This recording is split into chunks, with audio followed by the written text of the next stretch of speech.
ہمارے چینل میں خوش آمدید۔ تو چلیے شروع کرتے ہیں آج کی کہانی۔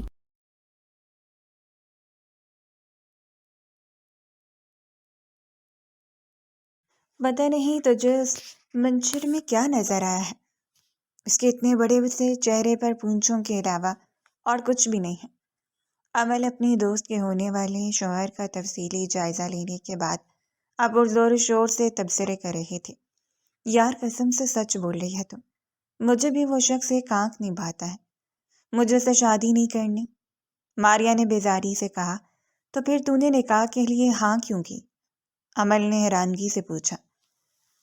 جواب میں ماریا برا سا منہ بناتے ہوئے بولی، ہاں تو میں نے ابھی بھی نہیں کی ہے۔ ابا جان زبردستی اپنا فیصلہ میرے سر پر مسلط کر رہے ہیں۔ میں تجھے بتا رہی ہوں، میں گھر سے بھاگ جاؤں گی، مگر میں اس گنڈے سے شادی نہیں کروں گی۔ اسے دیکھو تو پرانی فلموں کے پاکستانی ہیروز کا گمان ہوتا ہے۔ ارے وہ ہیروز بھی تمہارے ہونے والے شوہر سے 100 گنا بہتر تھے۔ امل نے اس کی بات کاٹتے ہوئے لقمہ دیا اور پھر ٹھنڈی سانس خارج کرتے ہوئے بولی، خیر اب کیا کیا جا سکتا ہے، جو کچھ ہونا تھا وہ تو ہو ہی گیا۔ تیری اس سے منگنی ہو چکی ہے، اب بچوں کی طرح رخصتی کی تیاریاں کرو۔ وہ اپنی دوست کے کندھے کو تھپکتے ہوئے حویلی کے اندرونی حصے کی طرف بڑھ گئی۔ ماریا وہیں پڑے جھولے پر بیٹھ گئی۔ امل جیسے ہی گیلری سے مڑی، سامنے کھڑی شخصیت کو دیکھ کر اس نے بے ساختہ خوف سے تھوک نکلا تھا، کیونکہ سامنے وہی شخص کھڑا تھا جس پر وہ اور ماریا زور و شور سے تبصرے کر رہی تھی۔ عالم شاہ جس انداز میں اسے دیکھ رہا تھا، اسے یقین ہو گیا تھا کہ وہ ان کی ساری گفتگو سن چکا ہے، لیکن اس کے باوجود بھی اپنی تسلی کے لیے اس نے فاصلہ ماپنا شروع کیا۔ جہاں وہ کھڑی تھی وہاں سے یہاں تک کا فاصلہ صرف اور صرف چند قدموں پر محیط تھا، اور آوازیں باقاعدہ طور پر سنائی دیتی تھیں۔ ابھی بھی ماریا بیگم خود اپنے آپ سے باتیں کرنے میں مصروف تھی، جس میں عالم شاہ کا ہی تذکرہ ہو رہا تھا۔ وہ لالا، آپ یہاں پر؟ اس نے مسکرانے کی کوشش کی لیکن مسکرا بھی نہ سکی۔ عالم نے اس کے چہرے کو انتہائی ناگواری سے دیکھا، جو اسے گنڈا کہہ رہی تھی اور اس کی بڑی بڑی مونچھوں کا مذاق بنا رہی تھی۔ وہ لالا، مجھے راستہ دے دیں، میں نے اندر جانا ہے۔ امل نے جب دیکھا کہ اس کے بدن میں کوئی حرکت نہیں ہوئی تو وہ ہمت کرتے ہوئے بولی۔ اس کے قریب سے گزرنے ہی لگی تھی کہ عالم نے اس کا راستہ روک دیا۔ میں تمہارا صرف اور صرف اس وجہ سے لحاظ کر رہا ہوں کیونکہ تم جہانگیر شاہ کی مہمان ہو، ورنہ تمہارا وہ حشر کرتا کہ تم ساری زندگی یاد رکھتے۔ وہ ایک لفظ چباتے ہوئے بولا۔ عمل کے لیے اپنا چہرہ اٹھانا مشکل ہو گیا تھا۔ ارے بچوں، تم لوگ یہاں پر ہو؟ جہانگیر شاہ بھی باہر آ گئے تھے۔ ان دونوں کو خوشگوار انداز میں مخاطب کرتے ہوئے بولے، ہاں بھائی بتاؤ، کیا باتیں چل رہی ہیں تم دونوں کے درمیان؟ کچھ بھی نہیں انکل، میں بس لالا سے کہہ رہی تھی کہ اپنی جیب کو ڈھیلا کر کے آئیے گا، کیونکہ اس بار میں نے ڈھیر سارے لاگ وصول کرنے ہیں۔ امل نے بڑی مہارت سے جھوٹ بولا۔ عالم بس اس چھوٹی سی لڑکی کے چہرے کو دیکھ کر رہ گیا تھا۔ ہاں بھائی عالم بیٹا، سن لیا نا میری بچی کیا کہہ رہی ہے؟ جہانگیر صاحب نے پیار سے اس کے سر پر ہاتھ رکھا تو وہ موقع پا کر تیزی سے حویلی کے اندرونی حصے میں چلی گئی۔ اس کا دل زوروں سے دھڑک رہا تھا، جبکہ پیچھے کھڑے عالم کی نظروں نے کافی دور تک اس کا تعاقب کیا تھا۔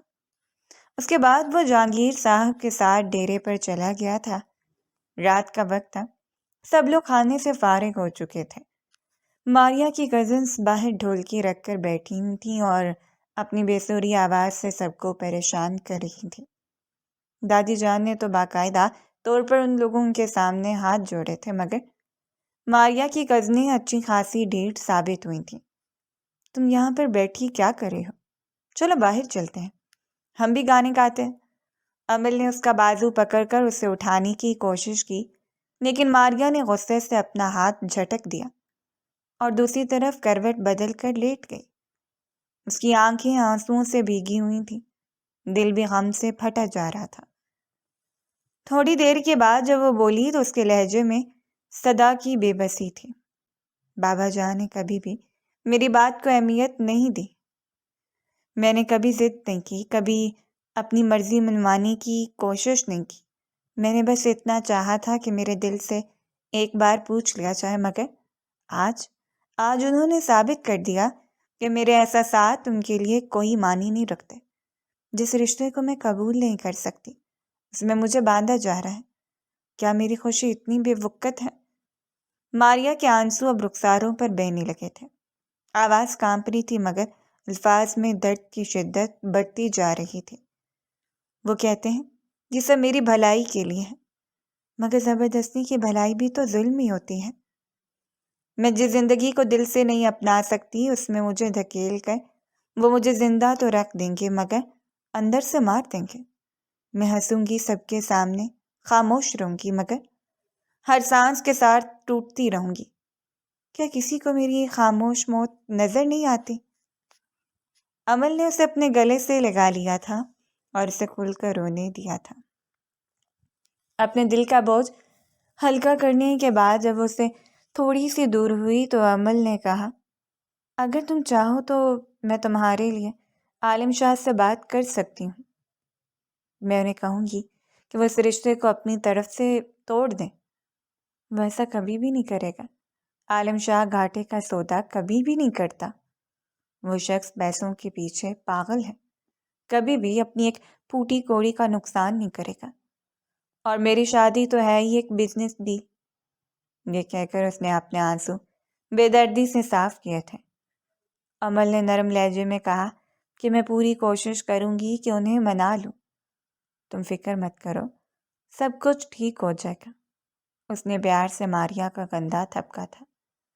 اسی وقت دونوں کو باہر سے تائی جان کی آواز سنائی دی۔ ان لوگوں کو لاؤنج میں بلا رہی تھی۔ جس لڑکی کی شادی تھی وہی منظر عام پر موجود نہیں تھی اور لڑکیاں ایویں ڈھولکی پیٹے جا رہی تھیں۔ تائی جان کو اس بات کا احساس تو ہو ہی گیا تھا، لیکن کافی دیر کے بعد زنان خانے میں کسی بھی مرد کو آنے کی اجازت نہیں تھی۔ اسی وجہ سے وہ سب بے فکری سے اپنے اپنے شوق پورے کر رہے تھے۔ سب لوگوں کو ماریا کے ساتھ مصروف کرنے کے بعد عمل اپنا موبائل اٹھا کر دبے قدموں سے لاؤنج کے پچھلے دروازے سے باہر نکلی۔ اس کا دل تیزی سے دھڑک رہا تھا۔ یا میرے اللہ، مجھے بچا لینا، اس انسان کا کوئی بھروسہ نہیں، غصے میں آ کر کہیں میری گردن ہی نہ مروڑ ڈالے۔ وہ چھوٹے چھوٹے قدم اٹھاتی اپنے چہرے کو چادر کی مدد سے چھپائے حویلی کے بیرونی دروازے سے باہر نکل گئی تھی۔ اس کا رخ ڈیرے کی طرف تھا۔ اپنے ہاتھوں میں اس نے بٹنوں والا موبائل مضبوطی سے پکڑا ہوا تھا۔ یہ اس کی ملازمہ کا موبائل تھا تاکہ اگر بعد میں کوئی بات ہو تو وہ آسانی سے اس معاملے سے نکل سکے۔ ڈیرے کے قریب پہنچنے کے بعد اس نے موبائل پر مخصوص نمبر ڈائل کیا۔ عالم شاہ کی بھاری روبدار آواز اس کے کانوں میں گونجی تو اس کا دل سینے سے باہر آنے کو تیار ہو گیا۔ ہیلو، عالم نے دوبارہ سے پکارا اور اس کے بعد کال کاٹ دی۔ وہ گڑبڑا گئی تھی۔ اتنی دور آ کر وہ واپس نہیں جا سکتی تھی۔ اسے ہمت سے کام لینا تھا۔ اس نے دوبارہ سے نمبر ڈائل کیا۔ دیکھو، اگر بات کرنی ہے تو کرو، فضول میں میرا ٹائم ضائع مت کرو، عالم نے قدرے جھنجھلاتے ہوئے لہجے میں کہا تو وہ دھیمے لہجے میں گویا ہوئی۔ میں آپ سے بات کرنا چاہتی ہوں۔ کیا آپ تھوڑی دیر کے لیے اپنے ڈیرے سے باہر آ سکتے ہیں؟ برگد کے پیڑ کے قریب کھڑی آپ کا انتظار کر رہی ہوں۔ پلیز تھوڑی جلدی کیجیے گا، مجھے یہاں بہت ڈر لگ رہا ہے۔ جانی پہچانی خوبصورت نسوانی آواز سن کر اس کے لبوں پر ہلکی سی مسکان پھیل گئی۔ عمل نے عجلت میں آ کر کال کاٹ دی۔ پھر اسے اپنی غلطی کا احساس ہوا۔ یا میرے اللہ، میں کتنی بے وقوف ہوں، میں نے تو سردار صاحب کو اپنا نام بتایا ہی نہیں تھا۔ کیا انہوں نے دوبارہ کال کروں؟ نہیں، کیا سوچیں گے وہ؟ اگر آنا ہوا تو آ جائیں گے، بس 2 منٹ اور انتظار کروں گی، پھر یہاں سے چلی جاؤں گی۔ وہ انہی سوچوں میں مگن تھی کہ اسے اپنے نام کی پکار سنائی تھی۔ پلٹ کر دیکھا تو سامنے ہی عالم شاہ کھڑا تھا اپنی بھرپور وجاہت کے ساتھ۔ اس نے بلیک کلر کی قمیض شلوار پہنی ہوئی تھی اور کندھے پر بلیک کلر کی بڑی سی شال ڈالے اپنی مونچھوں کو تاؤ دیتا ہوا وہ واقعی میں ایک سردار معلوم ہو رہا تھا۔ کیا میں پوچھ سکتا ہوں کہ تم نے رات کے اس پہر مجھے یہاں کیوں بلایا ہے؟ وہ سنجیدگی سے اس لڑکی کی آنکھوں میں جھانکتے ہوئے بولا جو آج معمول سے ہٹ کر بہت زیادہ گھبرائی ہوئی تھی۔ جی وہ میں آپ کو بتاتی ہوں، بس مجھے 1 منٹ میں۔ اس نے اپنی قمیض کی جیب سے کاغذ نکالا جہاں اس نے وہ ساری تحریر لکھی تھی جو اسے عالم شاہ کو بولنی تھی۔ یہ سب کچھ کیا ہے؟ وہ حیرت سے دریافت کرنے لگا۔ اصل میں باتیں بھول جاتی ہوں، کہنا کچھ اور چاہتی ہوں، منہ سے کچھ اور نکل جاتا ہے، وہ کسیانی سی ہنسی ہنستے ہوئے بولی تھی۔ عالم شاہ کو اس کی ذہنی حالت پر شک ہونے لگا تھا۔ وہ لڑکی تو پہلے ہی دن سے اسے مشکوک لگتی تھی، جس کی کوئی بھی حرکت سیدھی نہیں تھی۔ ساری تحریر پڑھ کر سنانے کے بعد وہ سوالیہ انداز میں عالم شاہ کے چہرے کی طرف دیکھنے لگی جو کہ انتہائی بیزاری سے اسے دیکھے چلا جا رہا تھا۔ یعنی تمہاری ساری تقریر کا خلاصہ یہ ہے کہ میں تمہاری دوست سے شادی سے انکار کر دوں، رائٹ؟ میں ٹھیک کہہ رہا ہوں نا؟ ایک ابرو اٹھاتا ہوا وہ طنزیہ لہجے میں بولا۔ عمل نے زور و شور سے ہاں میں گردن ہلا دی تھی۔ یار قسم سے اگر آپ ایسا کریں گے نا تو آپ کا بہت بڑا احسان ہوگا۔ ہم آپ کا یہ احسان کبھی بھی نہیں بھولیں گے۔ میری دوست آپ کو بالکل بھی پسند نہیں کرتی ہے۔ وہ آپ کو دیکھتی ہے تو اس کی طبیعت خراب ہونے لگتی ہے۔ آپ میں کوئی ایشو نہیں ہے، آپ بالکل پرفیکٹ ہیں، لیکن اسے سردار اچھے نہیں لگتے۔ تمہارا کیا خیال ہے؟ تمہیں سردار کیسے لگتا ہے؟ اس کی بات کاٹتے ہوئے تھوڑا سا اس کے قریب ہوتے ہوئے بولا۔ عمل ناسمجھگی سے اس کے چہرے کو گھورنے لگے، لیکن جب بات کا مفہوم سمجھ میں آیا تو شرم کے مارے لال انگارہ ہو گئی تھی۔ اگر آپ میرے ساتھ فلرٹ کرنے کی کوشش کر رہے ہیں تو ایک بہت ہی گندی حرکت ہے، باز آ جائیں، ورنہ میں جہانگیر انکل کو جا کر آپ کی شکایت لگا دوں گی۔ پھر تو میں بھی ان کو بتا دوں گا کہ ان کی بیٹی کی سہیلی نے مجھے آدھی رات کے وقت یہاں ملنے کے لیے بلایا تھا۔ آپ ایک انتہائی بدتمیز انسان ہیں۔ وہ غصے سے اپنی چادر سنبھالتے ہوئے حویلی کی طرف قدم بڑھانے لگی تھی، لیکن جلدی اسے یاد آ گیا تھا کہ اس طرح سے لڑائی جھگڑا کرے کہ اسے واپس نہیں جانا۔ اسے بہت ہی تحمل سے کام لینا ہے اور کسی طرح سے اس رشتے کو ختم کروانا ہے۔ مرتا کیا نہ کرتا کہ مصداق وہ پھر سے مری۔ اب کی بار اس نے اپنے چہرے پر بیچارگی کے تاثرات سجا لیے تھے۔ دیکھیں سر، میری بات سمجھنے کی کوشش کریں۔ آپ خود ہی سوچیں، جب ایک شخص آپ کو پسند نہیں کرتا تو وہ کیسے آپ کے ساتھ ساری زندگی گزار سکتا ہے؟ میری دوست کے لیے یہ ناممکن ہے۔ کیا آپ چاہیں گے کہ شادی کے عین دن آپ کو شرمندگی کا سامنا کرنا پڑے؟ مس امل مراد، عالم شاہ نے اس کا پورا نام لیا اور پھر ہلکا سا اس کے چہرے پر جھکتے ہوئے بولا، یہ فیصلہ میں نے اکیلے نہیں کیا تھا، یہ 2 خاندانوں نے مل کر کیا ہے، اور اس فیصلے کی بنیاد ایک بزنس ڈیل پر ہے۔ جو بھی شادی سے انکار کرے گا اسے اچھا خاصا نقصان ہوگا۔ اگر تو آپ میرے اس نقصان کی بھرپائی کرنے کے لیے تیار ہو جائیں تو ٹھیک ہے، سوچا جا سکتا ہے، میں شادی سے انکار کر دوں گا۔ عمل سانس روکے اس کی باتیں سن رہی تھی، پھر مری مری آواز میں بولی، میں کیسے اس نقصان کی بھرپائی کر سکتی ہوں؟ مجھے بتائیں کہ مجھے کیا کرنا ہوگا۔ اپنی سہیلی کے لیے میں کچھ بھی کرنے کے لیے تیار ہوں۔ آپ کو اس کی جگہ مجھ سے نکاح کرنا ہوگا۔ اگر تو آپ میری دلہن بننے کے لیے راضی ہو جاتی ہیں تو پھر ٹھیک ہے، میں آپ کے دوست سے شادی نہیں کرتا۔ عمل کے تن بدن میں آگ لگ گئی تھی، اس کا خون غصے سے کھولنے لگا۔ اچانک ہی اس کا ہاتھ اٹھا، اس سے پہلے کہ وہ عالم شاہ کے چہرے کو چھوتا، عالم نے بیچ میں ہی اس کے بازو روکی اور ایک جھٹکے سے نیچے گرائے۔ یہ کوشش کبھی بھی مت کرنا، ورنہ اپنے آپ کو بہت بڑی مشکل میں ڈالو گی۔ جاؤ اور گھر میں جا کر آرام کرو۔ تمہاری پہلی اور آخری غلطی سمجھ کر معاف کر رہا ہوں، ورنہ میں تمہیں وہ سبق سکھاتا کہ ساری زندگی یاد رکھتی۔ عمل کی آنکھ کس قدر تذلیل پر آنسوؤں سے بھیگ گئی تھی۔ سب لوگ سچ ہی کہتے ہیں، آپ ایک ظالم انسان ہیں جن کے سینے میں دل نام کی چیز ہی نہیں ہے۔ آپ کے سینے میں تو پتھر موجود ہے۔ تمہیں جو سمجھنا ہے سمجھو، میں تمہیں اپنی صفائیاں دینے کا پابند نہیں ہوں۔ اور ہاں، ایک نصیحت یاد رکھنا، دوبارہ کبھی بھی کسی مرد کو رات کے اندھیرے میں یوں ویران جگہ پر ملنے کے لیے مت بلانا، کیونکہ زمانہ بہت خراب ہے۔ وہ گہری نظر سے سر سے لے کر پاؤں تک گھونٹتے ہوئے بولا۔ اگلے ہی پل وہ لمبے لمبے ڈھک بڑھتا ہوا اپنی حویلی کی طرف چلا گیا تھا۔ عمل غصے سے اپنے پاؤں پٹک کے رہ گئی تھی۔ اسے کبھی بھی کسی شخص سے اتنی نفرت محسوس نہیں ہوئی تھی جتنی نفرت اسے ان ظالم شاہ سے ہو رہی تھی۔ خبیث انسان، سمجھتا کیا ہے اپنے آپ کو؟ جیسے کسی بہت بڑی ریاست کا شہزادہ ہو۔ یا اللہ، مجھے صرف ایک بار امیر کر دے۔ جب میں امیر ہو جاؤں گی تو جیسے لوگوں کو تو اپنے گھر مالی کی جاب بھی نہیں دوں گی۔ جب وہ گھر واپس آئی تو ماریا اپنے کمرے میں ہی ٹہل رہی تھی اور بے صبری سے اپنی سہیلی کا انتظار کر رہی تھی۔ کیا ہوا ہے؟ سب کچھ ٹھیک تو ہے؟ پلیز مجھے خوشخبری سنا دو۔ مجھے بتا دو کہ اس نے اس رشتے سے انکار کر دیا ہے۔ بالکل بھی نہیں، اس نے رشتے سے انکار کرنے سے صاف منع کیا، اور اس کے ساتھ ساتھ مجھے ڈھیر ساری باتیں بھی سنائی ہیں۔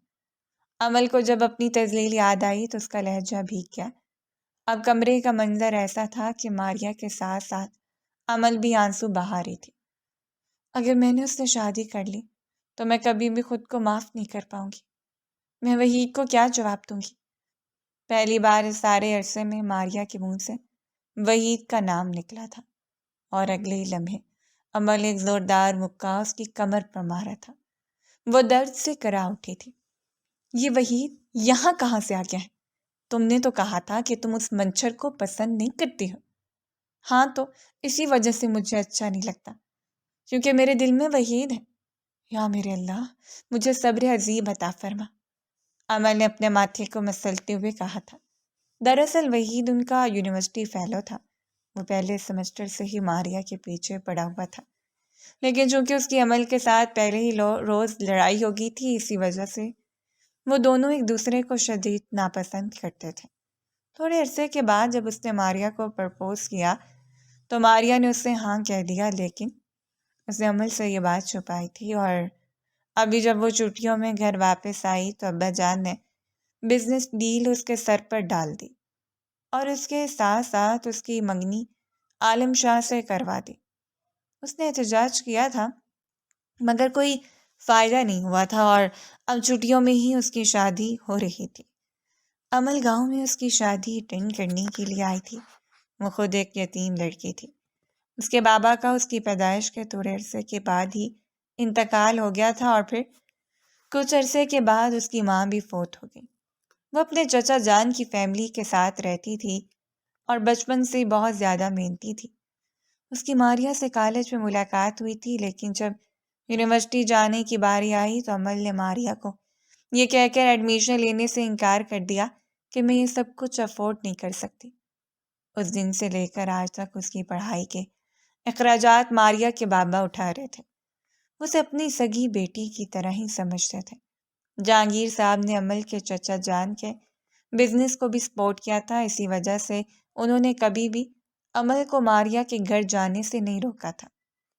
وہ اکثر چھٹیاں گزارنے کے لیے اسی کے گاؤں میں ہی جاتی تھی، اور ابھی بھی وہ اس کی شادی اٹینڈ کرنے کے لیے آئی تھی۔ مگر شادی کے کچھ دن پہلے اس کی دوست ماریا اسے اصل بات بتا رہی تھی کہ وہ شادی سے انکار صرف اور صرف وحید کے لیے کر رہی ہے۔ ساری باتیں سننے کے بعد عمل فیصلہ کن انداز میں بولی، وحید سے 100 گنا اچھا وہ منچر ہے۔ یہ کہہ کر وہ اپنا بستر درست کرنے لگی، جس کا صاف مطلب تھا کہ اب وہ کوئی بھی بات نہیں سننا چاہتی ہیں، جبکہ ماریا کو سمجھ نہیں آ رہا تھا وہ کیا کرے۔ اب اس کے پاس ایک آخری راستہ یہی تھا کہ وہ گھر سے بھاگ جاتی۔ اب وہ اس سلسلے میں زور و شور سے پلاننگز بنا رہی تھی اور وحید کے ساتھ بھی رابطے میں تھی۔ 2-3 دنوں کے بعد حویلی میں زور و شور سے شادی کی تیاریاں شروع ہو گئی تھیں۔ حویلی کی ساری عورتیں صبح سے لے کر شام تک بازار میں ہی گھومتی رہتی تھیں۔ ایک شام عمل اپنی ہی دھن میں سیڑھیاں اترتے ہوئے نیچے جا رہی تھی کہ لاؤنج میں بیٹھے ہوئے عالم شاہ کو دیکھ کر اس کا ماتھا ٹھنکا، الٹے قدموں واپس پلٹنے لگی تھی کہ دادی جان کی آواز سن کر وہ نہ چاہتے ہوئے بھی ان کی طرف آ گئے اور دانت پیستے ہوئے عالم شاہ کو سلام کیا، لیکن عالم نے تو سلام کا جواب بھی اونچی آواز میں دینا گوارا نہیں کیا تھا۔ ماریا اور عالم بازار جا رہے ہیں، ماریا کی شادی کا ڈریس ڈیسائیڈ کرنے کے لیے۔ تم بھی ان کے ساتھ چلی جاؤ اور اپنے لیے اپنی پسند کے کپڑے لے لینا۔ دادی نے یہ کہہ کر 5,000 کے کئی نوٹ زبردستی اول کے ہاتھوں میں رکھ دیا تھا۔ وہ انکار بھی نہیں کر سکی تھی، ورنہ دادی جان اس سے ناراض ہو جاتی تھی۔ عالم شاہ یہ سارا منظر انتہائی بیزاری سے دیکھ رہا تھا، جبکہ عمل یہ سوچ سوچ کر فکر مند ہو رہی تھی کہ وہ دونوں دوستیں ایک ساتھ کیسے اس کھٹور شخص کو ہینڈل کریں گی۔ گاڑی میں بھی گہری خاموشی چھائی رہی تھی۔ وہ پچھلی سیٹ پر بیٹھی ہوئی تھی، جبکہ ماریا کھڑکی کی طرف منہ موڑے آتے جاتے مناظر دیکھ رہی تھی۔ عمل کو لگ رہا تھا کہ وہ کباب میں ہڈی بن رہی ہے، لیکن جلدی اسے یاد آ گیا کہ یہ کباب بھی آدھا تھا۔ وہاں پر بھی صرف عمل شاپنگ میں انٹرسٹ شو کر رہی تھی۔ نہ تو عالم شاہ کو کوئی دلچسپی تھی اور نہ ہی ماریا کو کوئی خاص شوق تھا۔ وہ جس کپڑے پر ہاتھ رکھتی عالم شاہ وہ پیک کروا دیتا، حالانکہ وہ ٹھیک سے دیکھتی بھی نہیں تھی۔ عالم بھی چاہ رہا تھا کہ وہ بس جلدی جلدی یہاں سے نکلے۔ ابھی ماریا ایک دکان میں اپنے لیے جیولری پسند کرنے کے لیے گئی تھی، عالم کی کال آ گئی تھی۔ وہ باہر ہی ٹھہر گیا تھا، اچانک ہی اس کی نگاہیں اٹھیں تو نگاہیں پلٹنا ہی بھول گیا تھا۔ قریب ہی دکان کے شیشے کے پاس عمل اپنے ماتھے پر ٹیکا رکھے مسکراتے ہوئے اپنے آپ کو شیشے میں دیکھ رہی تھی۔ وہ لڑکی بے حد حسین تھی، اس میں کوئی شک نہیں تھا، اور مسکراتے ہوئے تو وہ اور بھی پیاری لگتی تھی۔ عالم کے دل کی ایک بیٹ مس ہوئی۔ اسی وقت عمل کی نگاہیں اس کی نگاہوں سے ملیں، وہ بری طرح سے بکلا گئی۔ ٹیکا اس کے ہاتھوں سے چھوٹ کر زمین پر گر گیا تھا۔ دل ہی دل میں اس نے عالم کو گالیاں دی تھی۔ اس شخص نے ہمیشہ میرا نقصان ہی کیا ہے۔ فکر مت کریں، آپ کا یہ نقصان میں پورا کر دوں گا۔ قریب سے اسے عالم کی آواز سنائی دی۔ وہ اس کے پاس پہنچ چکا تھا۔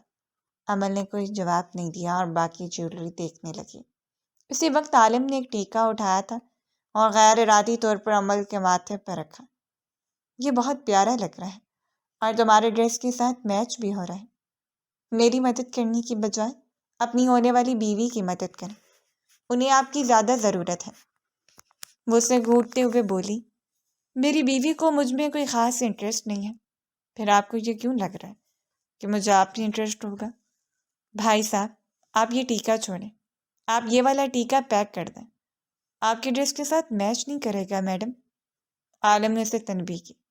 فکر مت کریں اور اپنے کام سے کام رکھیں۔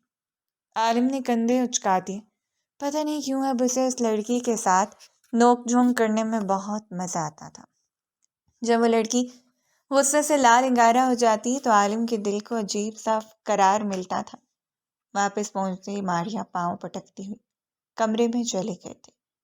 سارے شاپنگ بیگز اس نے باہر صوفے پر ہی پھینک دیے تھے۔ دادی جان نے مہمانوں کو یہ کہہ کر پرسکون کر دیا تھا کہ لڑکی شرما گئی ہے، حالانکہ لڑکی کا پارا غصے سے ہائی ہو چکا تھا۔ دوسری طرف حویلی کی خاص نوکرانی چاندنی بھاگتی ہوئی عمل کے پاس آئی۔ بی بی جی، آج چاند کی 14ویں رات ہے اور آج کی رات ندی کا پانی موتیوں کی طرح چمکتا ہے۔ تم نے مجھے کہا تھا کہ تم میرے ساتھ پانی دیکھنے کے لیے چلو گی، بتاؤ کیا ارادہ ہے تمہارا؟ یہ سننے کی دیر تھی کہ عمل یکدم ہی پرجوش ہو گئی۔ نیکی اور پوچھ پوچھ، مجھے بتاؤ کہ کب چلنا ہے؟ باجی، رات تو تقریباً ہو ہی گئی ہے، تم جلدی سے چادر لے کر آؤ، یہاں سے ندی کا فاصلہ بھی کافی ہے، ٹائم لگ ہی جائے گا۔ عمل نے ویسا ہی کیا تھا جیسا نوکرانی نے کہا تھا۔ وہ دونوں ہی تیزی سے حویلی سے باہر نکل گئی تھیں۔ حویلی میں کسی بھی شخص کو اس بارے میں معلوم نہیں تھا کہ وہ کہاں پر جا رہی ہیں، یہاں تک کہ اس نے ماریا کو بھی کچھ نہیں بتایا تھا۔ اسے لگا تھا کہ وہ دونوں جلد ہی واپس آ جائیں گی۔ یار یہ تو بہت دور ہے۔ آدھے راستے میں پہنچ کر ہی امل کی سانسیں پھولنے لگی تھی۔ اسے پیدل سفر کرنا سخت زہر لگتا تھا۔ ارے بی بی جی، ابھی تو بس تھوڑا سا ہی راستہ رہ گیا ہے، ہمت کرے، بس ہم جلدی ہی پہنچ جائیں گے۔ اگر وہاں پر جا کر مجھے میری پسند کا ویو نہ ملا تو میں تمہیں چھوڑوں گی نہیں۔ اس نے اپنے چہرے پر ہاتھ پھیرتے ہوئے ملازمہ کو دھمکی دیتے ہوئے کہا تو دھیمی سی مسکان ہونٹوں پر سجا کر چہرہ چکا کے۔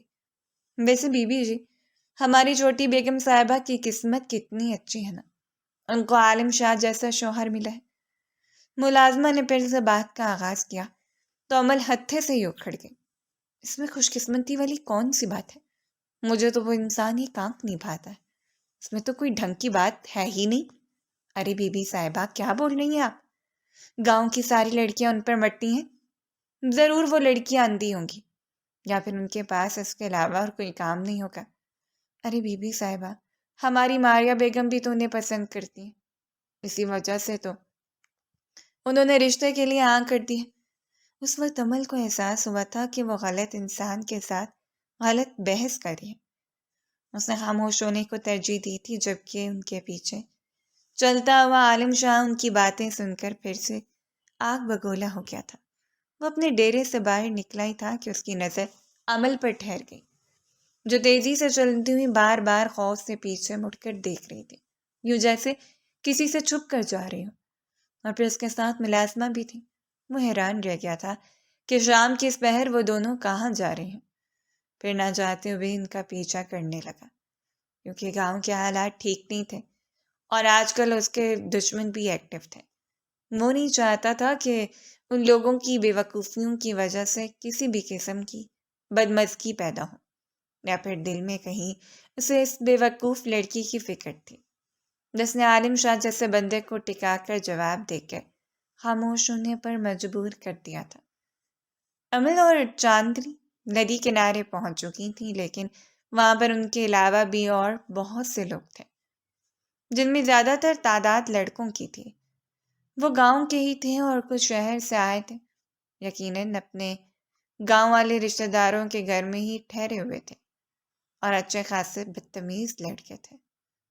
عمل کی چھٹی حس نے اسے کچھ غلط ہونے کا اشارہ دیا، تب تک وہ لڑکے بھی ان کی طرف متوجہ ہو گئے تھے۔ ارے ارے دیکھو، ماشاء اللہ ماشاء اللہ، نظر نہ لگے، ایک لڑکا بدتمیزی سے کہتا ہوا اس کی طرف بڑھا۔ وہ پیچھے کی طرف ہٹی تو اس کا سر کسی بھاری چیز سے جا کر ٹکرایا تھا۔ یہاں پر بھی ایک آوارہ لڑکا ہی کھڑا تھا۔ مجھ سے دور رہ کر بات کرو، تم جانتے نہیں ہو کہ میں کون ہوں؟ ارے ہم یہی تو جاننا چاہتے ہیں کہ آپ کون ہیں۔ ارے اگر آپ اپنا تعارف کروا دیں گی تو آپ کا بڑا احسان ہوگا۔ یہ کہہ کر لڑکے نے بدتمیزی سے اس کا بازو پکڑنے کی کوشش کی، لیکن اگلے پل کسی نے اس کو دھکا دیا تھا۔ عالم شاہ کو وہاں پر دیکھ کر امل اور چاندنی دونوں ہی حیران رہ گئے۔ چاندنی تو فوراً ہی جذباتی ہو گئی تھی۔ عالم صاحب، ان کو چھوڑیے کا مت، میں کہتی ہوں کہ ان کی ہڈیاں توڑ دیں۔ وہ پیچھے کھڑی اسے جوش دلانے میں مصروف تھی، جبکہ عمل اپنی جگہ پر ساکت تھی۔ اس سے تو کچھ بولا ہی نہیں جا رہا تھا، وہ تو بس خاموشی سے عالم کو ان لڑکوں کو پیٹتے ہوئے دیکھ رہی تھی۔ اپنے کام سے فارغ ہونے کے بعد وہ ان دونوں کی طرف بڑھا اور کاردار لہجے میں بولا، تم لوگ رات کے اس مہر گارڈز کے بغیر یہاں کیا ڈھونڈنے کے لیے آئی تھی؟ وہ صاحب جی، میرا کوئی قصور نہیں ہے۔ چھوٹی بی بی صاحبہ نے کہا تھا کہ ان کو چاند کی چاندنی میں ندی کا چمکتا ہوا پانی دیکھنا ہے۔ میں تو بس ان کی خوشی کے لیے ان کے ساتھ یہاں پر آ گئی تھی۔ چاندنی نے فوراً ہی اپنے قدم پیچھے ہٹا لیے تھے۔ امل اس کے چہرے کو دیکھ کر رہ گئی تھی، جبکہ عالم شاہ امل کے چہرے سے نگاہیں ہٹا ہی نہیں پا رہا تھا، جو چاند کی چاندنی میں مزید حسین لگ رہا تھا۔ چلو میرے ساتھ گھر واپس چلتے ہیں۔ صاحب جی اگر تھوڑی دیر یہاں پر ٹھہر جائیں، اصل میں بی بی صاحبہ کو یہاں تصویریں لینی تھی۔ بی بی صاحبہ آپ کیا کہتی ہیں؟ ان کو کس طرح کی تصویریں اچھا؟ چاندنی سے وہ لفظ ہی نہیں بولا جا رہا تھا۔ اس کی مشکل حل کر دی۔ ایستھیٹک تصویروں کی بات کر رہی تھی، لیکن کوئی مسئلہ نہیں ہے، میں بعد میں کبھی لے لیں گے۔ آپ کو لگتا ہے کہ میں دوبارہ آپ کو یہاں آنے کی اجازت دوں گا؟ عالم شاہ نے اس کی بات کاٹی تو وہ سر جھکا کر شرمندگی کے مارے اپنے لب کاٹنے لگی تھی۔ اگر آپ نے تصویریں لینی ہیں تو آج ہی لے لیں، اس کے بعد میں آپ کو یہاں آنے کی اجازت نہیں دوں گا۔ عمل اس سے پوچھنا چاہتی تھی کہ وہ ہوتا کون ہے اس پر حکم چلانے والا اور اس کو یہاں آنے سے روکنے والا، لیکن ابھی اس میں ہمت پیدا نہیں ہو پا رہی تھی، کیونکہ اس شخص نے تھوڑی دیر پہلے ان کی مدد کی تھی۔ اگر وہ ان لوگوں کو بدتمیز لڑکوں سے نہ بچاتا تو نہ جانے ان کا کیا حال کرتے۔ عمل سے تو سوچا ہی نہیں جا رہا تھا، پھر کوئی سوچتے اس نے چاندنی کو موبائل دیا اور ندی سے تھوڑے ہی فاصلے پر جا کر کھڑی ہو گئی تھی۔ اس نے کیوٹ سا پوز بنایا تو عالم اس کی مسکراہٹ میں کھو سا گیا، مگر چاندنی کو ٹھیک طرح سے موبائل یوز کرنا نہیں آتا تھا۔ اس نے 2-3 تصویریں لی تھیں، لیکن بہت ہی خراب تھیں۔ عالم نے اس کے ہاتھوں سے موبائل لیا اور خود عمل کی تصویریں کھینچنے لگا۔ وہ ہر تصویر میں کنفیوز ہو رہی تھی، جبکہ وہ اس کو اس طرح گھبراتا ہوا دیکھ کر دل ہی دل میں مسکرا رہا تھا۔ ڈھیر ساری تصویر لینے کے بعد بھی عالم کا دل نہیں بھرا تھا، جبکہ عمل کے پاس پوز ہی ختم ہو گئے تھے۔ مجھے لگتا ہے کہ آج کے لیے اتنا کافی ہے، وہ عالم سے نگاہیں چراتے ہوئے بولی۔ وہ لوگ واپسی کے لیے قدم بڑھانے لگے۔ چاندنی کا گھر جلدی آ گیا تھا۔ وہ صاحب جی سے اجازت لے کر اپنے گھر چلی گئی تھی۔ اب وہاں پر صرف عالم اور عمل تھے۔ بہت معذرت، آپ کو میری وجہ سے زحمت ہوئی ہے، وہ نگاہیں چراتے ہوئے بولی۔ آپ اگر چاہیں تو واپس جا سکتے ہیں، میں اکیلی چلی جاؤں گی۔ تھوڑی دیر پہلے آپ کو اکیلے بھیج کر انجام دیکھ چکا ہوں، دوبارہ وہ غلطی نہیں کر سکتا۔ آپ تو میرے دشمن تھے نا، پھر آپ نے میری جان کیوں بچائی ہے؟ میں عورتوں کے ساتھ دشمنی نہیں کرتا ہوں، عورتیں تو نازک سی مخلوق ہیں، ان کے ساتھ تو نرمی کی جاتی ہے، وہ سادہ سے لہجے میں بولا تھا۔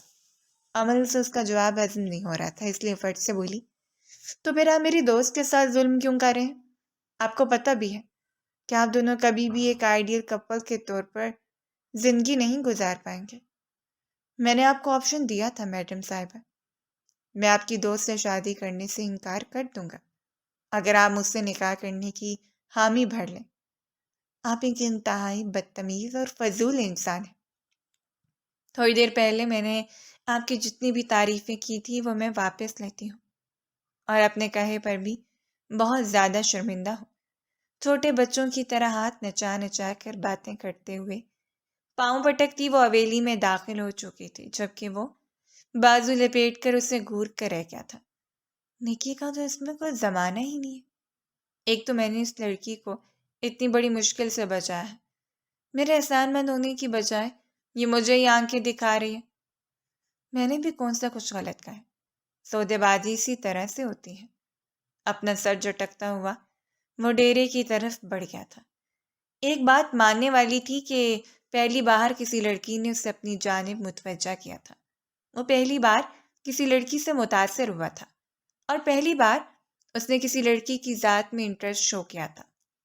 مگر کیا فائدہ، اب تو دونوں میں اس کا نکاح ہونے والا تھا، وہ بھی اس لڑکی کی سہیلی کے ساتھ۔ یہ ٹھیک لوگ ہمیشہ غلط ٹائم پر کیوں ملتے ہیں؟ اس نے بے اختیار آسمان کی طرف دیکھتے ہوئے سوال کیا، اور پھر دوبارہ سے ڈیرے میں داخل ہو گیا۔ آج کل وہ رات کے وقت ڈیرے پر ہی سوتا تھا۔ گاؤں میں ایک مسئلہ چل رہا تھا، وہ رات گئے تک اپنے دوستوں اور دوسرے سرداروں سے گاؤں کے مسئلوں پر ہی بحث کرتا تھا۔ عمل جب کمرے کے اندر داخل ہوئی تو ماریا شیشے کے سامنے کھڑی اپنا چہرہ دیکھ رہی تھی۔ ماریا کے لبوں پر بڑی خوفناک قسم کی مسکراہٹ پھیلی ہوئی تھی۔ خوفناک اس طرح سے کیونکہ مسکراہٹ دیکھ کر عمل کو لگ رہا تھا کہ اپنے دماغ میں کوئی بہت بڑا منصوبہ بنا کر بیٹھی ہوئی ہے۔ اور میڈم صاحبہ، 2 دن کے بعد آپ کا نکاح ہے۔ 5 دن پہلے تو آپ سوگ منا رہی تھی کہ مجھے نکاح نہیں کرنا، اور ابھی آپ ایک دم سے اتنی خوش ہو گئی ہیں۔ کہیں ایسا تو نہیں کہ آپ کو منچر سے پیار ہو گیا؟ لا حول ولا قوت، کیا کہہ رہی ہو تم؟ سوچ سمجھ کر بولا کرو۔ اس سے پیار کرنے سے اچھا ہے کہ میں چلو بھر پانی میں ڈبکی لگا کر مر جاؤں۔ تو پھر خوش کیوں ہو؟ وہ بازو لپیٹتے ہوئے ماریا کی آنکھوں میں دیکھتے ہوئے بولی، میں خوش اس وجہ سے ہوں کیونکہ وحید نے مجھ سے وعدہ کیا ہے وہ مجھے کبھی بھی کسی دوسرے کا نہیں ہونے دے گا۔ کیا وہ شادی کے دن انٹری مارے گا اور سب لوگوں کے سامنے تمہیں اپنے ساتھ لے کر جائے گا؟ مجھے نہیں پتا، شاید ایسا بھی ہو۔ ماریا کندھے اچکاتے ہوئے اپنے بیڈ کی طرف بڑھ گئی تھی۔ دیکھو ماریا، تم نے جو مرضی کرنا ہے کرو، لیکن گھر سے بھاگنے والا ڈرامہ مت کرنا، کیونکہ اس معاملے میں میں تمہارا ساتھ نہیں دوں گی۔ ہاں ہاں ٹھیک ہے، نہیں کروں گی، ٹینشن مت لو اور سو جاؤ۔ وہ اسے سونے کا کہتے خود بھی نیند دراز ہو گئی تھی، لیکن نیند ان دونوں کی آنکھوں سے کوسوں دور تھی۔ عالم شامل کو مسلسل تنگ کر رہا تھا۔ جب بھی وہ آنکھیں بند کرتی تو عالم اس کی نظروں کے سامنے گھومنے لگتا تھا۔ آج جو کچھ ہوا اس نے اس بارے میں ماریا کو بھی کچھ نہیں بتایا تھا، اور شاید یہ زندگی میں پہلی بار ہوا تھا کہ وہ ماریا سے کوئی بات چھپا رہی تھی۔ دوسری طرف ماریا کی آنکھوں کے سامنے بھی وحید کا چہرہ گھوم رہا تھا۔ وہ اس سے دستبردار نہیں ہو سکتی تھی اور ایک بزنس ڈیل کے چکر میں اپنی زندگی برباد نہیں کر سکتی تھی۔ 2 دنوں کے بعد کچھ ایسا ہونے والا تھا جس کے بارے میں شاید دونوں نے ہی اپنے خیالوں میں بھی نہیں سوچا تھا۔ شادی کا دن آ گیا تھا، پوری حویلی کو دلہن کی طرح سجایا گیا تھا، لیکن جب بارات آئی تو دلہن غائب ہو گئی۔ ہائے میرے اللہ، میں مر گئی۔ اس بے وقوف لڑکی نے کیا کر دیا ہے؟ اس کو میں نے سمجھا بھی تھا کہ ایسی کوئی بھی حرکت مت کرنا۔ یہ فکر میں ڈوبی ہوئی آواز کسی اور کی نہیں بلکہ عمل کی تھی، جو کمرے میں جلے پیر کی بلی بنی تیز تیز چکر کاٹ رہی تھی۔ اس کا سر چکرانے لگا تھا مگر وہ سکون سے نہیں بیٹھ پا رہی تھی۔ اب تو یہ بات بھی کنفرم ہو چکی تھی کہ ماریا گھر سے بھاگ گئی ہے۔ پورے حویلی میں ٹینشن کا ماحول تھا۔ شمسہ بیگم نے تو رو رو کر اپنی حالت بگاڑ دی تھی۔ وہ سب کے لیے اپنی بیٹی کو قصوروار نہیں ٹھہرا رہی تھی، بلکہ اپنے شوہر کو ہی باتیں سنائے جا رہی تھی۔ یہ سب کچھ آپ کی وجہ سے ہوا ہے۔ جب آپ کی بیٹی نے کہا تھا کہ وہ یہ شادی نہیں کرے گی تو آپ نے کیوں اس کے ساتھ زبردستی کی؟ اب ہم پورے خاندان والوں کو کیا منہ دکھائیں گے؟ ہم تو کسی سے نظریں ملانے کے قابل نہیں رہے۔ بارات آ چکی تھی اور یہ خبر جہانگیر صاحب نے عالم شاہ کو اپنے ڈرائنگ روم میں بلا کر خود دی تھی۔ بات تو بہت ہی بے عزتی والی تھی، لیکن اب چھپانے کا کوئی فائدہ نہیں تھا۔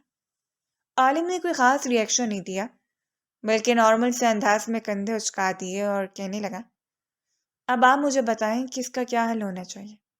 اگر بارات واپس چلی گئی تو آپ بھی پوری دنیا کے سامنے ذلیل ہو جائیں گے، اور اس کے ساتھ ساتھ میری ساکھ بھی بیٹھ جائے گی۔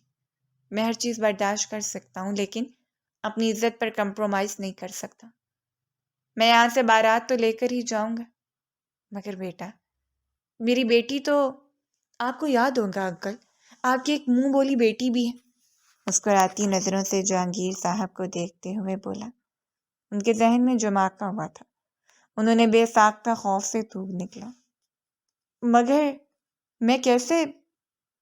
انہیں یہ کام تھوڑا سا مشکل لگ رہا تھا۔ عمل ان کو ویسے ہی عزیز تھی جیسے ماریا۔ انہوں نے کبھی بھی ان دونوں میں کوئی فرق نہیں کیا تھا، اور اب اس موقع پر اسے استعمال نہیں کرنا چاہتے تھے۔ مگر بات عزت پر آ گئی تھی۔ انہوں نے جب عمل سے اس بارے میں بات کی تو وہ بھی گھبرا گئی۔ انکل، میں کیسے اس منچر سے شادی کر سکتی ہوں؟ اس نے سسراتے لہجے میں کہا تھا۔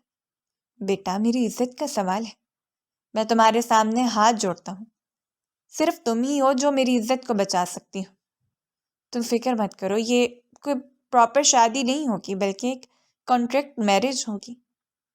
تم صرف اور صرف 1 مہینے تک ہی اس کے ساتھ رہو گی اور پھر اسے چھوڑ کر جا سکتی ہو۔ تم اپنی جو بھی شرائط لکھوانا چاہتی ہو وہ تم اس کانٹریکٹ پیپر پر لکھوا دینا۔ تمہاری ساری شرائط مانی جائیں گی اور تمہارے ساتھ کوئی زور زبردستی بھی نہیں کی جائے گی۔ انکل کی باتیں اب تھوڑی تھوڑی اس کی سمجھ میں آ رہی تھی، اور یہ معاملہ بھی اپنے گھر کا ہی تھا۔ دوست کے لیے قربانی دینے کا وقت آ گیا تھا، اور اس نے وہی کیا جو احسان کا بدلہ چکانے کے لیے کوئی بھی شخص کرتا ہے۔ دلہن بنی وہ عالم شاہ کے پہلو میں بیٹھی ہوئی تھی۔ مولوی صاحب نے ان دونوں کا نکاح پڑھا دیا تھا۔ سب کچھ ہو چکا تھا، لیکن ابھی تک کانٹریکٹ پیپر نہیں آیا تھا۔ یا میرے اللہ، کہیں لوگوں نے میرے ساتھ پرینک تو نہیں کر دیا۔ جہانگیر انکل نے تو کہا تھا کہ وہ مجھے ایک پیپر دیں گے اور وہاں پر میں اپنی ساری شرطیں لکھوں گی۔ وہ زیادہ دیر تک خاموش نہیں بیٹھ سکی تھی اور صبر تو اس میں تھا ہی نہیں۔ وہ ہلکی سی سائڈ پر جھکی اور دھیمے لہجے میں بولی، بات سنیں۔ عالم نے ابروج کاتے اس کے چہرے کو دیکھا۔ وہ کانٹریکٹ پیپر کہاں پر ہے؟ پلیز تھوڑا سا جلدی کریں، وہ پیپر یہاں پر لے آئیں۔ کون سے پیپر کی بات کر رہی ہیں آپ؟ وہ اپنی مسکراہٹ دباتے ہوئے بولا تھا۔ اس کے ساتھ ہی عمل کو لگا کہ کسی نے اس کا دل اپنی مٹھی میں لے کر زور سے مسلا ہو۔ وہ جہانگیر انکل مجھے بتا رہے تھے کہ یہ کانٹریکٹ میرج ہے۔ جی ہاں، میری ان کے ساتھ ہی ڈیل ہوئی تھی، لیکن پھر میرا کانٹریکٹ میرج کا ارادہ بدل گیا، اسی وجہ سے میں نے آپ کے ساتھ اصل والا نکاح کر لیا ہے۔ اب آپ میری بیوی ہیں اور میری بیوی کی حیثیت سے ہی میری زندگی میں رہیں گی۔ آپ کے دماغ میں باقی جتنے بھی سوالات ہیں ان کا جواب میں بعد میں دوں گا۔ فی الحال خاموشی سے بیٹھے، کیونکہ سارے مہمان ہم لوگوں کو ہی دیکھ رہے ہیں۔ وہ تم سے فوراً آپ پر آ گیا تھا، لیکن فی الحال عمل کے پاس ان چھوٹی موٹی باتوں کی طرف توجہ دینے کا وقت نہیں تھا۔ ہائے میرے اللہ، یہ شخص کیا کہہ رہا ہے؟ کون سا اصل والا نکاح؟ میں تو اس انسان کے ساتھ ایک منٹ بھی نہ گزار، اس کے ساتھ ساری زندگی کیسے گزاروں گی؟ نہیں نہیں، ایسا نہیں ہو سکتا۔ اس نے طبیعت خرابی کا بہانہ بنا تھا۔ وہ اٹھ کر حویلی کے اندرونی حصے میں چلی گئی تھی۔ وہ وہاں پر جا کر اس نے واویلا مچانا شروع کر دیا تھا۔ جہانگیر صاحب بھی فوراً سے اس کے کمرے میں پہنچے تو وہ ڈبڈباتی ہوئی آنکھوں سے انہیں دیکھتے ہوئے بولی، انکل، اس نے تو کہا ہے کہ یہ اصل والا نکاح ہے۔ بیٹا مجھے معاف کر دینا، مجھے اندازہ نہیں تھا کہ وہ عین ٹائم پر مکر جائے گا، لیکن بچے میرا یقین کرو، تمہیں کبھی بھی اپنے اس فیصلے پر پچھتاوا نہیں ہوگا۔ عالم ایک بہت ہی اچھا اور نیک انسان ہے، وہ تمہاری بہت عزت کرے گا اور تمہاری قدر کرے گا۔ وہ تمہیں زندگی کے کسی موڑ پر بھی اکیلا نہیں چھوڑے گا۔ اگر میں نے اپنی بیٹی کے ساتھ اس کی منگنی نہ کی ہوتی تو میں اس کے ساتھ تمہارا رشتہ کر دیتا۔ یہ کہہ کر انہوں نے پیار سے اس کے سر پر ہاتھ رکھا تھا۔ مجھے غلط مت سمجھنا اور نہ ہی یہ سوچنا کہ میں نے تمہیں استعمال کیا ہے۔ میرا ایسا کوئی ارادہ نہیں تھا میری بچی۔ ان کی آنکھوں سے ایک آنسو ٹوٹ کر ان کے گالوں پر ٹھہر گیا تھا۔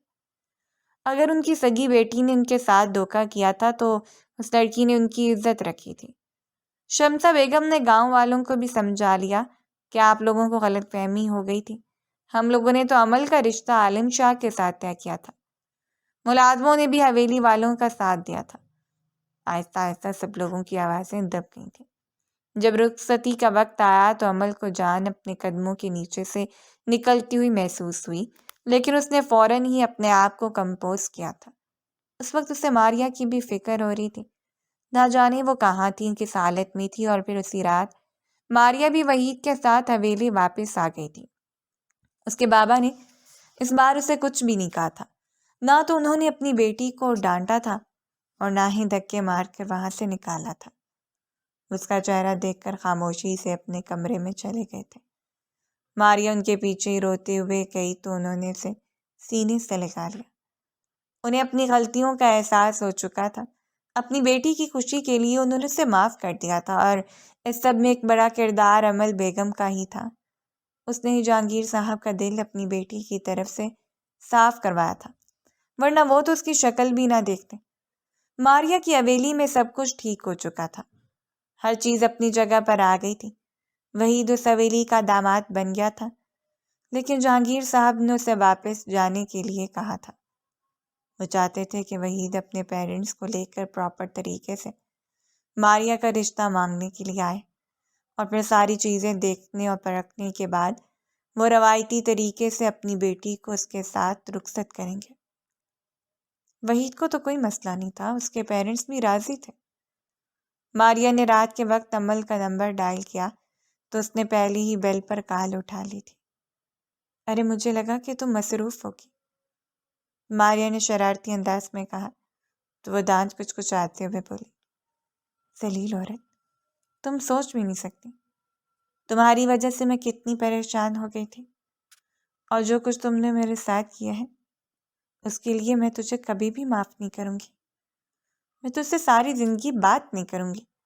عمل نے باقاعدہ طور پر رونے لگی تھی۔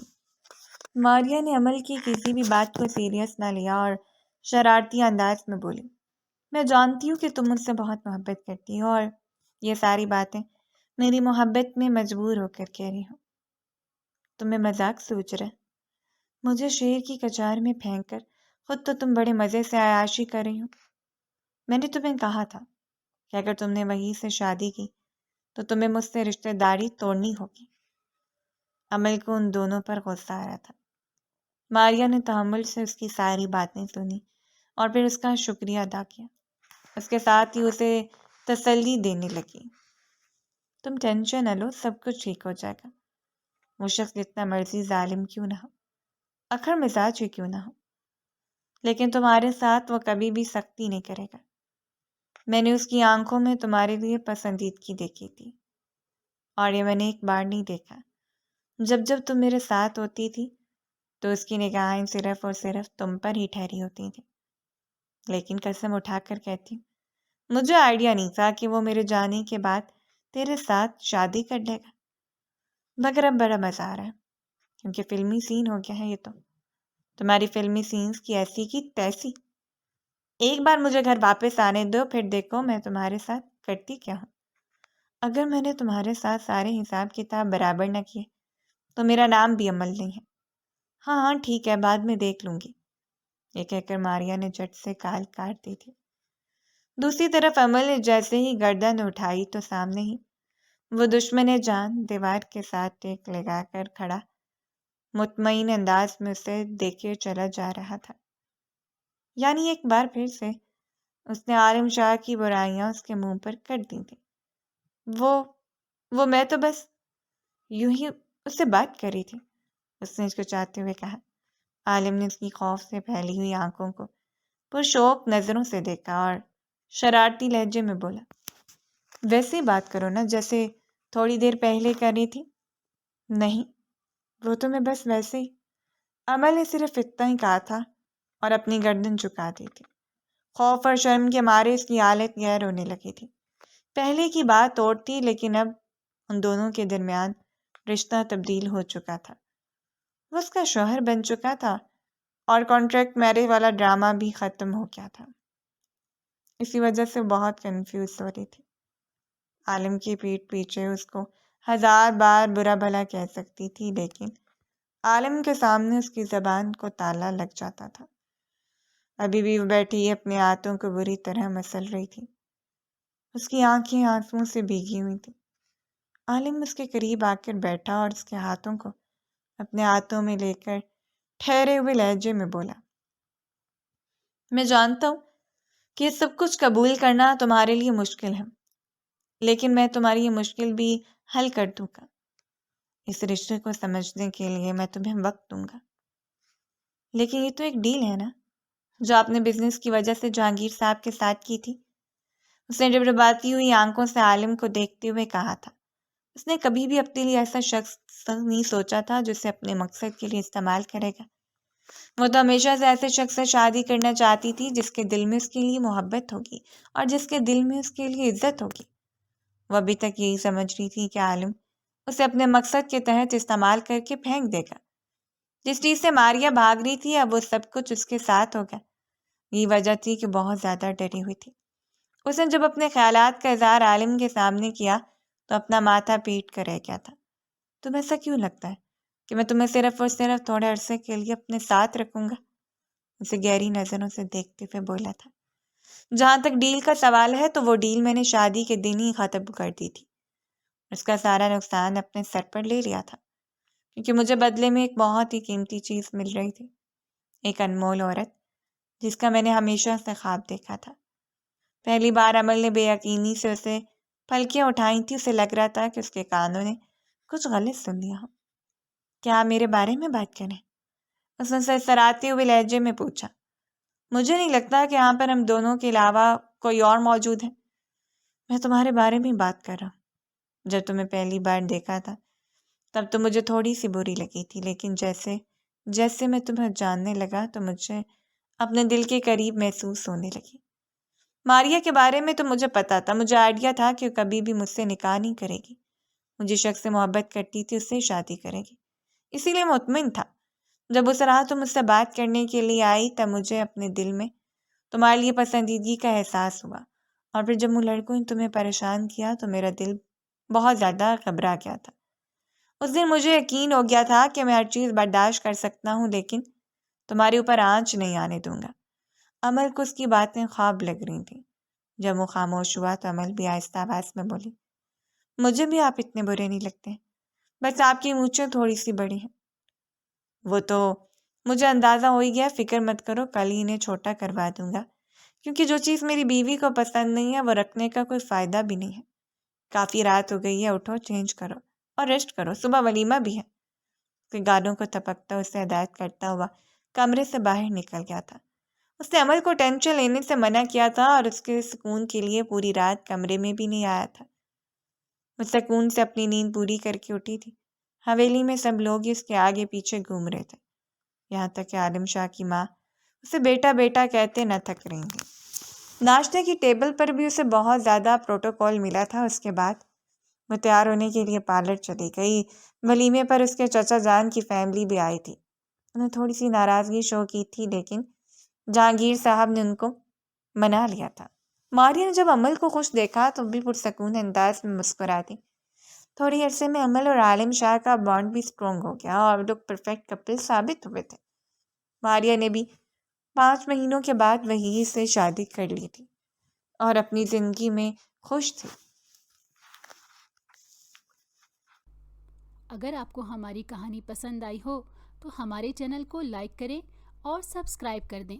بیل نوٹیفیکیشن کو بھی آن کر دیں تاکہ ہماری آنے والی ہر مزیدار کہانی آپ کو وقت پر ملتی رہے۔